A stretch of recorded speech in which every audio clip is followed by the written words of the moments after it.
Eu sei que vocês gostam muito quando eu venho aqui no Vilela e falo de profecia e Apocalipse, né? Então deixa eu fechar a nosso bate-papo de hoje falando um pouquinho sobre Apocalipse. Apocalipse capítulo 18 fala da confusão religiosa do mundo. E a confusão religiosa é cognominada no Apocalipse de a Grande Babilônia, a mãe das meretrizes, das prostituições, de tudo que é ruim sobre a terra. A Babilônia foi tão traumática que ela se tornou emblema, símbolo de tudo que era ruim espiritualmente falando. Os grandes inimigos do povo de Deus eram chamados de Babilônia. E hoje a confusão religiosa, política e ideológica que está no mundo também é Babilônia, porque é uma confusão. Cada um dizendo uma coisa e argumentando, e você às vezes fica até sem saber em quem você acredita. É difícil. O Apocalipse diz que o fim dos tempos seria realmente tempos difíceis. Jesus falou, os tempos serão difíceis, os homens desmaiarão de terror na expectativa das coisas que sobrevirão ao mundo, porque até os poderes do céu serão abalados. Lucas capítulo 21. Paulo também, em 2 Timóteo capítulo 3, fala que nos últimos tempos sobrevirão tempos difíceis, pois os homens perversos irão de mal a pior, enganando-se e sendo enganados. E serão desafeiçoados, traiçoeiros, antes inimigos dos prazeres, inimigos de Deus. Ingratos, irreverentes. Terríveis os tempos. E no Apocalipse tem uma promessa, que essa bagunça vai acabar. Apocalipse capítulo 18, que eu leio para você agora. Depois dessas coisas, vi descer do céu outro anjo que tinha grande autoridade, e a terra se iluminou com sua glória. Então será um movimento mundial. Então exclamou com potente voz, dizendo: Caiu, caiu a grande Babilônia. Ela se tornou morada de demônios, refúgio de toda espécie de espírito imundo e esconderijo de todo tipo de ave imunda e detestável. Pois todas as nações beberam do vinho do furor da sua prostituição. Com ela se prostituíram os reis da terra, também os mercadores da terra enriqueceram à custa de sua luxúria. Ouvi outra voz do céu dizendo: Saiam dela, povo meu, para que vocês não sejam cúmplices dos seus pecados e para que os seus flagelos não caiam sobre vocês. O que eu aprendo dessa passagem bíblica? 3 coisas. A confusão política, ideológica, religiosa do mundo vai cair por ordem de Deus. Segundo, com a queda de Babilônia vem a ordem de Deus: sai dela, povo meu, sai dessa confusão, povo meu. E o que eu aprendo nesse segundo elemento aqui? Se a ordem é sai de Babilônia, povo meu, é porque Deus tem o seu povo em Babilônia. Então, mesmo que você tenha a sua convicção religiosa, você é católico, você é presbiteriano, você é testemunho de Jeová, você é mormon, você é batista, tenha convicção da sua fé. Não seja presbiteriano apenas porque você gosta da banda. Não seja batista apenas porque você curte o sermão daquele pastor. Se você é batista porque gosta do sermão do pastor, você está na igreja pelo motivo errado. E se o pastor sair da igreja, você vai sair junto? Ah, eu sou católico porque eu amo o padre Fábio de Mello. Você está na igreja católica pelo motivo errado. Esteja na sua igreja por uma convicção doutrinária, mas sabendo que a igreja de Deus é maior do que a igreja que você frequenta. O povo de Deus é maior do que aqueles que concordam comigo, porque ele é feito dos sinceros que estão na minha igreja, a Adventista do Sétimo Dia, e de uma multidão muito maior do que a minha igreja, que está espalhado por todo o mundo aí. É povo de Deus. Ele discorda de você. Pare de vociferar. Isso é seita! Tem gente que vem até aqui no velório. É seita! Desculpe-me. Você está se achando muito Deus, né? Eu tenho discordâncias teológicas. Mas, isso aqui é seita, não é cristão. Não é cristão, é seita. Não é cristão. Quem te deu essa autoridade? Deus agora passou uma procuração para você? Você tem uma interpretação teológica que agora é o canal de quem está com Deus e quem não está? Veja, Jesus era judeu e o povo de Deus era o povo de Israel. Concorda comigo? Se eu creio na Bíblia, eu tenho que admitir que o povo de Deus era o povo de Israel. Não eram os babilônios, não eram os persas, não eram os edomitas. O povo de Deus eram o povo de Israel através de Abraão, Isaque e Jacó. Jesus falou para a mulher samaritana: a salvação vem dos judeus. Porém, a mesma Bíblia que fala que o povo de Deus era o povo de Israel, reconhecia um outro povo de Deus fora de Israel. A viúva de Sarepta não era de Israel. E era povo de Deus. Ela atendeu o profeta. A mulher Ciro-fenícia não pertencia ao povo eleito de Deus. Ela não era judia, ela era cananita. E Jesus elogiou a fé dela. O centurião romano não era de Israel. Ele era o centurião romano. E sabe o que significava ser centurião romano? Ele oferecia incenso ao imperador como um deus. Ele era pagão. Ele tinha práticas idolátricas. E Jesus falou que não encontrou em Israel uma fé como daquele homem. Naamã, o sírio, voltou para a terra dele e ele voltou e falou ali, quando for adorar lá como Deus, o que eu faço? Não, vai em paz, disse o profeta. E vários outros que eu poderia citar, que eram pessoas sinceras a Deus. O livro de Daniel está repleto de pessoas sinceras a Deus que não faziam parte do povo judeu. Por exemplo, o chefe da cozinha que ajudou Daniel na sua alimentação judaica, Kasher. Arioque, o chefe da guarda que ajudou Daniel. Dario, que gostava de Daniel. São pessoas sinceras. Ou seja, mesmo que você tenha a convicção e tenha o direito e o dever de ter que você faz parte do povo eleito de Deus, por isso que você crê no que você acredita, você é um pentecostal que crê no batismo com o Espírito Santo com a manifestação de dom de línguas. Glória a Deus por isso. Você é um presbiteriano que crê firmemente na soberania de Deus e na predestinação. Glória a Deus por sua vida. Você é um adventista do sétimo dia que guarda o sábado e acha que o sábado que é o dia de guarda. Parabéns para você nessa data querida. E você tem que ter essa convicção baseada na fé. Não no gosto pessoal. Repito, não é porque você gosta da banda. É porque você acredita naquilo. Mas lembre, o povo de Deus é maior do que o povo que professa sua fé. Então pare de ser juiz. Pare de ser juiz, porque Deus tem um grande povo em Babilônia.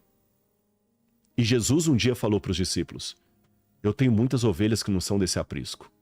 A mim convém conduzi-las. Mas então haverá um só rebanho e um só pastor. Enquanto esse dia não chega de haver um só rebanho e um só pastor, o povo de Deus está espalhado por esse mundo. E a maior parte deles está em Babilônia. Então, nesse conflito do Oriente Médio, ore pela paz de Jerusalém. É bíblico, está no Salmo 122. Orai pela paz de Jerusalém. Mas ore também pelas vítimas do Líbano, da Palestina, do Iraque, do Irã, ou Irã, né? Irão é como fala em Portugal. Pessoas sinceras que estão lá. Pessoas como eu e você, que tem pai, tem mãe, tem casa, tem filhos, tem crianças. E nós que somos cristãos, devemos lembrar que são pessoas que precisam conhecer o Evangelho. Tá bem? Você está criticando muito os governos do Oriente Médio e como eles estão agindo? Bom, como você está agindo com relação ao seu vizinho, olha o poder do Líbano no passado. Olha esse mapa aí. Vocês estão vendo a parte que está em cor, assim, bem rosa choque? Tem um rosa choque. Magenta ali, né? Ali é o Líbano atual. E era o reino do Líbano no passado. Mas vocês estão vendo aqui, o mouse vai seguir com vocês uma parte toda em cor púrpura no norte da África, toda aí, olha. Tá. Tudo isso aí, inclusive andando pela Península Ibérica. Esse nome Península Ibérica é mais recente, é claro. E também em outras partes ali.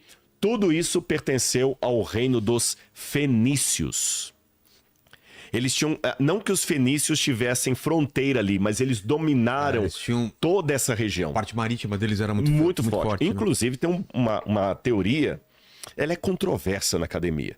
Você sabe qual a teoria? Que os fenícios já teriam chegado ao América Brasil, do Sul. Exatamente, antes dos conquistadores. Já ouvi isso. Tem a história da pedra fenícia. Não é comprovado. Mas também não é de todo maluco essa teoria. Repito. Se os caras eram grandes navegadores, né? A gente pode até um dia falar sobre isso aqui, os fenícios no Brasil. Tá bom? Não é de todo comprovado, mas também não é uma teoria ridícula que você joga fora assim sem nenhuma evidência, tá bom? Mas vamos deixar de lado essa questão se os fenícios estiveram no Brasil. Coloca aí no chat, se vocês querem que um dia eu bata papo com o Vilela sobre os fenícios do Brasil, coloca aí no chat. Digita 1. Digita 1, tá bom? Votos em branco, tá certo? Bom, os fenícios eram, assim, esplendorosos na arte marítima. E olha como é que a coisa passa. Lembra quando eu mostrei a Península do Sinai? Sim. A escrita foi inventada lá perto do Golfo Pérsico. Lá que a escrita foi inventada. E a primeira coisa que a escrita foi inventada, ela era ideogrâmica. Depois ela passou a ser fonética. Depois ela passou a ser silábica. Porém, na Península do Sinai, ela passou a ser alfabética. Então, o alfabeto foi inventado na Península do Sinai. ou de hoje seria o Egito. Só que os fenícios aperfeiçoaram aquele alfabeto inventado no Sinai e o espalharam pelo mundo. E foi o alfabeto que os fenícios aperfeiçoaram que se tornou o ancestral do alfabeto grego, do alfabeto latino, do alfabeto que usamos no Brasil. Tá bom? Mostra aí, por favor, né, na próxima slide, o alfabeto fenício como seria. Olha aí. E olha que interessante, esse alfabeto foi tão assim dominante no mundo que até os hebreus escreviam nesse alfabeto. Ah, é? Uma vez eu tive um bate-papo aqui com o Saião, que eu até brinquei com o Saião, né? Falei, esse hebraico não é hebraico, que eu falei que são letras aramaicas. Sei. E eu falei que antes do cativeiro da Babilônia, os hebreus escreviam nesse jeito aí, ó. Tá bom? É desse jeito que era o hebraico da época anterior a Nabucodonosor. Aqui você tem as letras, Aleph, Bet, Gimel, Dalet, as letras estão ali, o Yud, Vav, todas as letras, mas são bem diferentes. O Resh, que é uma letra bem diferente, o Lamed, todas as letras estão aí. As letras do alfabeto hebraico. Tav, olha, o Tav era como se fosse um X. Tá vendo o Tav? Hoje é bem diferente em hebraico como você faz a letra Tav. Agora, voltando para a Bíblia, os fenícios foram amigos e inimigos de Israel. Olha que curioso. Quando Salomão foi construir o Templo de Salomão, aqui no primeiro livro de Reis, conta de Salomão construindo o templo. Eu vou mostrar para vocês aqui onde fala que Salomão construiu as paredes do templo, as portas. Aqui, 1 Reis, capítulo 5. Também Irão, rei de Tiro, enviou seus servos a Salomão, porque ouviu que Salomão havia sido ungido rei em lugar do seu pai. Aconteceu que Irão sempre tinha sido amigo de Davi. Então Salomão enviou mensageiros a Irão, dizendo: você sabe que Davi, meu pai, não pôde edificar um templo no nome do Senhor, por causa das guerras em que se envolveu, etc, etc. Então o Salomão pede ao rei Irão, ou Hiram, rei do Líbano, da Fenícia, para mandar trabalhadores para lá. Volta o mapa anterior ao alfabeto. Ok. Se a gente puxar bem, eu não sei se você consegue, aí a palavra tá escrito TYRE, Tyre. Vem aqui para a parte da cor rosa choque. Opa, ele ampliou, ficou fácil aqui, ó. Consegue chegar o mapa um pouquinho para cá, mais para esquerda? Não. Ele não anda? Não anda, mano. Anda. Aqui, ó. Pronto. Não. Amplia. Amplia agora. Eu quero só a parte do Líbano, Beirute aí, olha. Aliás, você sabe que uma coisa curiosa, eu tô com trocadilho. Em Beirute não tem o sanduíche Beirute. Pô. E em Bauru, não tem o Bauru? Também. Tem o Bauru, já comi Bauru em Bauru. Em Bauru, exatamente. Mas em Beirute não tem nenhum sanduíche chamado Beirute. Isso é criação de brasileiro, né? Tá. Mas aqui não consegue. Mas tudo bem, se ampliou aí, dá dando pro pessoal ver em casa. Tá dando aí, o pessoal tá aparecendo? Ok, tá vendo Beirute escrito aí, ó? Beirute, Biblos com Y, que era o porto dos fenícios. E você tem embaixo a cidade de Sidom e Tiro. O pessoal tá vendo aí, ó? Baalbek, que só aparece Baalb. Tá cortando aqui, pelo menos na minha visão aqui. Não sei se o pessoal em casa tá aparecendo. A cidade de Tiro, na época de Salomão, era a principal cidade fenícia. Tá bom? Tanto é que Hiram era o rei de Tiro. E nessa época, os fenícios eram um grupo semi-independente, porque eles pertenciam à grande Síria. Lembra que no slide anterior eu mostrei a Síria atacando Israel? Tanto é que eles falavam de Ciro-fenícios. Então essa cidade de Tiro, agora volta para mim aqui que eu vou contar para vocês um segredo. Hoje o mapa do Líbano, eu não coloquei esse slide, mas você consegue no Google pregar aí mapa do Líbano? Quero mostrar uma coisa curiosa do mapa do Líbano para o pessoal em casa acompanhar. O mapa do Líbano vai mostrar uma árvore muito famosa, que é a árvore assim, que é o símbolo daquele país. E é uma pena quando eu fui lá que eu vi o Líbano destruído, e agora está mais destruído ainda, Beirute e tal, porque é um povo muito educado, me trataram super bem. Não o mapa, não, a bandeira do Líbano, perdão. Mas tudo bem, já que você mostrou o mapa, vou valorizar o seu trabalho. Tá vendo a cidade de Tiro, que fica à beira-mar? É. Tiro, Sidom e Beirute. Beirute é a capital atual. Na época do rei Salomão, dessa cidade de Tiro, que está embaixo, que vieram os insumos para construir o templo de Jerusalém. Agora procura, por favor, a bandeira do Líbano. Eu acabei falando o mapa, né? Eu queria falar a bandeira do Líbano. E na bandeira do Líbano tem uma árvore, que é a árvore símbolo daquele país. Um país que, como eu falei, nossa, é bonito. Olha a bandeira do Líbano. Sabe que árvore é essa aí do meio da bandeira? Não. É o cedro. Ah. O cedro do Líbano. Inclusive, lá no MAB, onde você esteve, eu passei um aperto agora com essas ventanias aqui. Por quê? Nós temos o cedro do Líbano plantado no MAB. Que local lá Ali atrás? no jardim da Bíblia, lá atrás, onde a gente começou. E o cedro do Líbano com a ventania arriou. Ah, é? As raízes saíram. Exatamente, gente. Até, por favor, orem, porque eu tô agora sofrendo aqui, porque foi muita ventania que teve. E algumas árvores cederam. E como o cedro ainda estava novinho, ele tá com uns 2 metros e pouco, mas tá fininho. Ainda que o cedro é árvore frondosa, enorme. A de lá tá pequena ainda, então ele não aguentou e cedeu. E onde é que eu vou conseguir outro cedro do Líbano original aqui? Então, ore para que o pessoal está trabalhando lá. Agradeço ao pessoal Daniel do Jardim, o Clodoaldo lá também do sítio Raio do Sol, que estão fazendo de tudo ali para poder erguer de novo lá. Agradeço muito, mas não sei. Vamos ver o que vai acontecer. Bom, voltando ao que eu estava mencionando, tem a professora também agora, eu não posso esquecer, tem uma professora também lá. Ai, gente, fugiu o nome agora. Professor, desculpa. Tem a professora de agronomia lá do NASP também.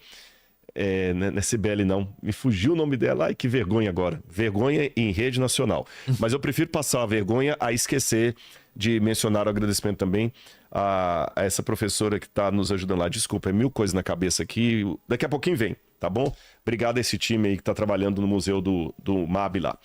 E o nosso cedro do Líbano está arredendo. Mas por que eu mostrei a bandeira e falei do museu? Foi o cedro do Líbano, a madeira que foi levada de Tiro para Jerusalém para construir o templo de Salomão. Ah. Então, o rei de Tiro, chamado Hiram, ou Irão, acho tão feio em português, Irão. Irão. Ou Irão, né? Hiram, o rei de Tiro, ele mandou insumos, mandou trabalhadores, mandou artífices, os melhores arquitetos, ou seja, o templo de Jerusalém, o famoso templo de Salomão, foi construído graças à ajuda do seu amigo, o rei do Líbano, que na época não chamava Líbano, chamava-se Fenícia, ou Ciro Fenícia, tá bem? E era um rei poderosíssimo. É lógico, não foi nada de graça.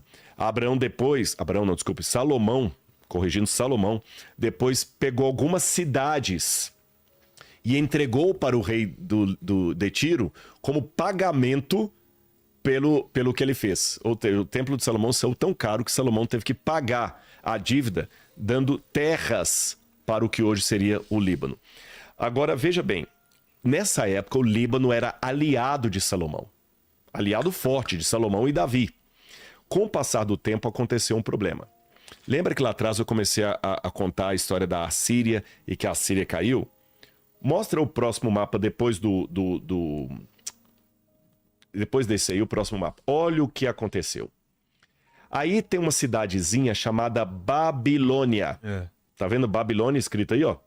Sipar, Babilônia, Sipar, Babilônia e Nippur. Babilônia foi uma colônia que se rebelou contra aquela Assíria do Tiglat-Pileser. Na época não era Tiglat-Pileser, era o Senaqueribe. E a Babilônia consegue acabar com o reino da Assíria. Em 612 a.C., a Babilônia derrota a cidade da Assíria, a cidade de Nínive, e a Babilônia toma o poder. E quando a Babilônia toma o poder, sabe o que acontece? A Babilônia quer dominar o mundo. Você já brincou de jogo de War? Vai conquistando. Conquistar tantos territórios. E quando a Babilônia começou a querer conquistar territórios, sabe quem estava do lado de cá? O Egito. Aí a Babilônia começou a querer vir para lutar contra o Egito. Cada vez mais ao leste. Cada vez mais ao leste. Aí só que o rei de Judá, o rei Josias, que era um rei bom, mas ele cometeu uma bobagem. Ele foi querer entrar numa briga que não era dele. No meio dos dois? No meio dos dois, para apoiar o Egito ainda. Putz. E ele morreu em batalha, o rei Josias, sabe? E aí a Babilônia foi crescendo, crescendo, crescendo. E numa época em que Israel sentiu que a Assíria estava ficando fraca, o rei Ezequias cometeu um erro terrível por falta de humildade. A Babilônia, que estava crescendo, mandou embaixadores para Jerusalém. E você já viu algumas pessoas emergentes, assim, que ele foi pobre, agora é rico? É. Aí você chega na casa dele, ele faz questão de mostrar o quarto, o guarda-roupa, o closet, o banheiro, tudo, né? Quem é rico, que nasceu rico, você fica na sala da casa dele. Quando o camarada era pobre e ficou rico, vem cá pra você conhecer minha casa. Mostrar tudo, né? É muito estranho isso, né? É muito estranho. O rei Ezequias fez isso com os babilônios. Chegaram lá os babilônios, olha o ouro que nós temos, e quis assim se engrandecer. E a Bíblia fala que ele ia pagar caro esse preço. Só que ele acabou entregando o mapa do tesouro. Imagina, chegam uns caras que você nem conhece direito, na sua casa, você mostra pra ele o cofre, onde ficam as joias. Olha, isso aqui é a joia da minha esposa. Tem muita joia. Eu gosto que ela usa joia mesmo, já falei, tem que usar muita joia. Olha aqui na garagem, eu tenho um Porsche. Olha aqui minha academia. Olha esse óculos aqui que veio de tal lugar e tal. Cresceu o olho do outro. Aí o que os babilônios vieram depois, na época de Nabucodonosor? Vieram destruir Jerusalém. Ele fez 3 incursões sobre Jerusalém. Uma no ano 606 a.C., outra numa data que ainda é discutível, e a terceira e última em 587 a.C., ou 586, dependendo do calendário que você usa, e destruiu o templo de Jerusalém. Só que, vamos voltar para o mapa aqui. Se você olhar a linha pontilhada do mapa, é a linha que Nabucodonosor usou para atacar Jerusalém. Ele saiu de Jerusalém, passou por Sipar, foi subindo, passou por Recef. Depois de Recef, ele passou por Alepo. Alepo é Síria. Depois ele desceu por Hamat.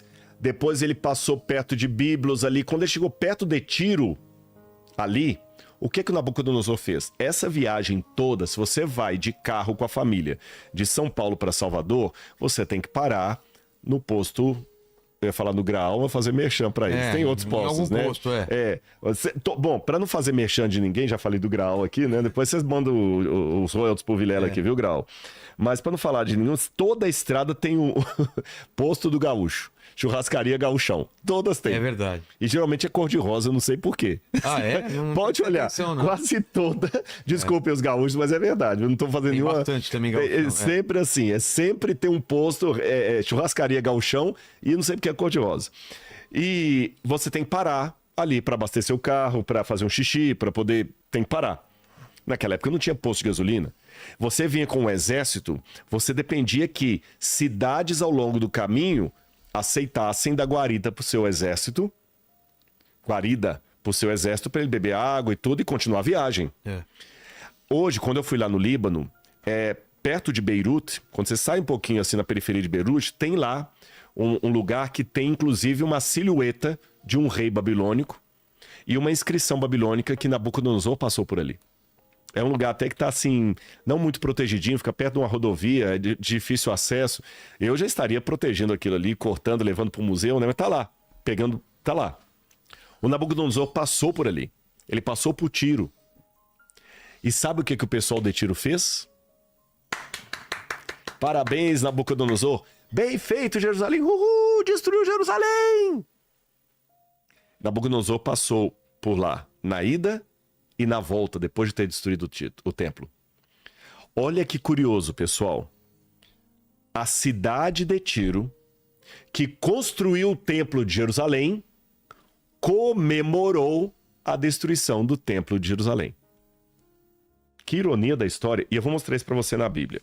No livro de Ezequiel, capítulo 26, o profeta Ezequiel, que viveu nessa época, ele conta desse deboche de Jerusalém. Tá aqui, olha. Ezequiel capítulo 26 diz assim: no 11º ano, no 1º dia do mês, a palavra do Senhor veio a mim, dizendo: filho do homem, Tiro, cidade do Líbano, disse a respeito de Jerusalém: bem feito. Ou seja, tomou na cabeça, comemoraram, fizeram um desfile. Aí Deus fala: foi arrombada a porta dos povos. Ela se abriu para mim. Eu me tornarei rico, mas ela será arrasada. Por isso, assim diz o Senhor: eis que eu estou contra você, ó Tiro, e farei subir muitas nações contra você, assim como o mar faz subir as suas ondas. Elas destruirão as muralhas de Tiro, derrubarão as suas torres, e varrerei o seu pó, e farei dela uma rocha lisa. No meio do mar, ela virá a ser um lugar onde pescadores secam as suas redes, porque eu anunciei, diz o Senhor. Vilela, quando Deus falou isso de Tiro, Tiro era uma cidade maravilhosa, era como Nova York, Londres, Paris. É como se falasse assim, Nova York, você vai ser jogada no meio do mar e as suas pedras vão virar lugar onde os pescadores enxugam as redes. Eu, quando fui à cidade de Tiro, eu mergulhei com cilindro. Sim. Inclusive, eu esqueci de trazer esses vídeos, eu podia mostrar para vocês. Eu tenho vídeo, até no programa que eu vi no Rotas Bíblicas, onde eu mergulho e lá debaixo do mar eu mostro as ruínas de Tiro debaixo do mar, como a Bíblia falou, as suas pedras serão lançadas no meio do mar. E quando eu saí do mergulho, que eu fui almoçar, sabe o que havia ali em toda a costa? Várias colunas da cidade de Tiro, antigas, que estavam ali no cais, ali na marina. E sabe o que eu vi? E tá filmado isso, tá? Enxugando em cima dessas colunas antigas? Rede de pescador. Poxa. Exatamente como a Bíblia falou. Essa profecia aqui foi feita 586 anos antes de Cristo. Então nós estamos aproximadamente quase 2.600 anos depois.